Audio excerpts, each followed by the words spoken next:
സങ്കീർത്തനം 63. ദാവീദിന്റെ ഒരു സങ്കീർത്തനം. അവൻ യഹൂദ മരുഭൂമിയിൽ ഇരിക്കും കാലത്ത് ചമച്ചത്.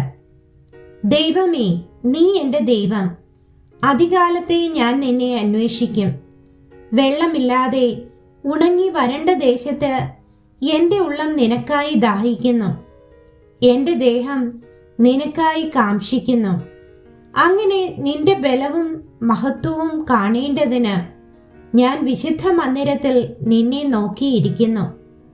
നിന്റെ ദയ ജീവനേക്കാൾ നല്ലതാകുന്നു. എൻ്റെ അധരങ്ങൾ നിന്നെ സ്തുതിക്കും.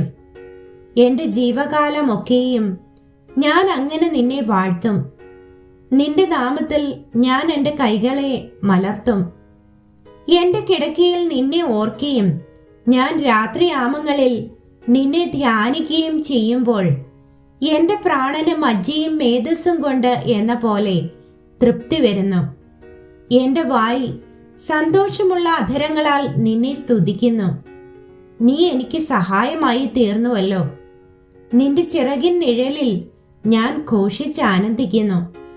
എൻ്റെ ഉള്ളം നിന്നോട് പറ്റിയിരിക്കുന്നു. നിന്റെ വലങ്കൈ എന്നെ താങ്ങുന്നു.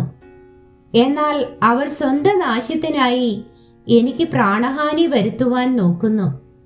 അവർ ഭൂമിയുടെ അധോഭാഗങ്ങളിലേക്ക് ഇറങ്ങിപ്പോകും. അവരെ വാളിന്റെ ശക്തിക്ക് ഏൽപ്പിക്കും.